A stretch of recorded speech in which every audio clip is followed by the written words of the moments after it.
everyone there. We do not say that there's nobody here, so we drink some water. No, we still persevere in patience over the hunger and our desires and our thirst. Now, if someone then engages or embarks upon fasting, and then he or she thinks there is nobody here, and so, look, what am I getting myself hungry for? Why am I exposing myself to this, subjecting myself to this hunger and thirst? Man, look, there's nobody here. What do I do with it? Then he takes some water and drinks it.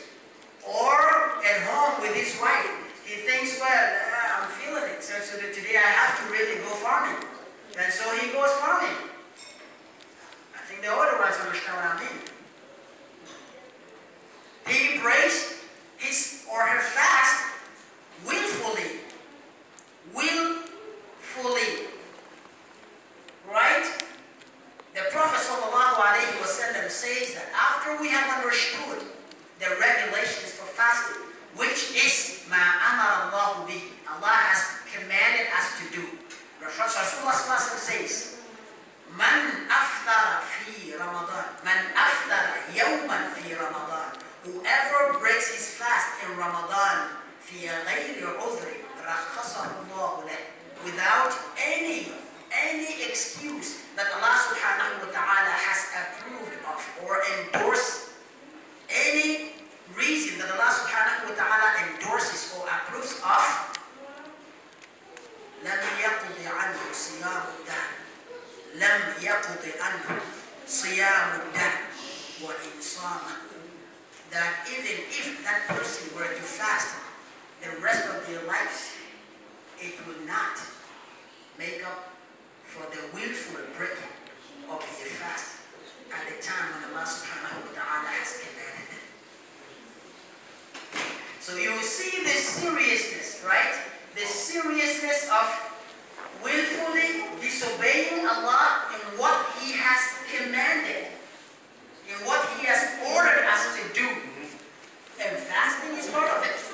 And that is why I said, when Mu'adh bin Jabal asked Rasulullah sallallahu alayhi wa sallam, أخبرني بعمل يدخلني الجنة ويباعدني عن النار, قال لقد سألت عن عظيم وإنه ليسير على من يسره الله تعالى عليه. That it is not easy. It only gets easy for the one Allah subhanahu wa ta'ala makes it easy for. But who does Allah subhanahu wa ta'ala makes it easy for? The one who endeavors, the one who tries, the one who perseveres what Allah subhanahu wa ta'ala has commanded him or her. So you see how it goes in circles. It comes back to the same thing, that what Allah subhanahu wa ta'ala commands, we have to do our very best to do the best out of it. And after that, when we break into that which is supererogatory, that which is not commanded but recommended, and we go into those things after we have established those which Allah subhanahu wa ta'ala has enjoined us to do, then Allah subhanahu wa ta'ala will love us because we break into new barriers, that which He has not commanded us but just recommended for us to do. Number two, الصبر على ما نهى الله عنه. Exercising patience as to what Allah subhanahu wa ta'ala has prohibited. What He has said, this is not right for you to do. Don't do this. Don't do that. Exercising patience in not doing it is also another premise for patience. How do we do that? There are a lot of people, when Allah subhanahu wa ta'ala says, don't do this, of course, Allah has made it very clear for us, مَا حَرَّمَ عَلَيْنَا وَمَا حَلَّلَ لَنَا. What Allah has made halal for us is very clear, what He has made haram is very clear.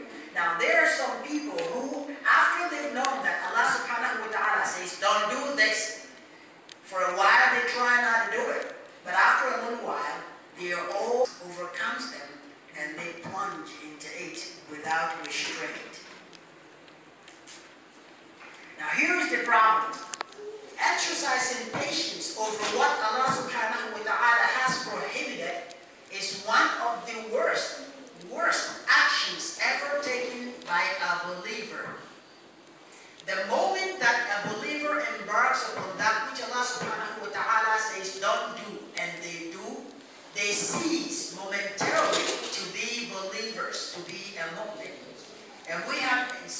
this example several times over, that لا يسرق السارق حين يسرق وهو مؤمن, that when the person decides to steal, the moment that they lift up their hand to pick that which is not theirs, at that moment they cease to be believers. So that if by accident that person passes away, that moment they pass away as a non-believer, as a person without faith. How serious? لا يزني الزاني حين يزني وهو مؤمن. The moment you decided to go out with that lady or that brother, and you know Allah says this is not right, and you did it, the moment you're doing it, you cease to be a believer. So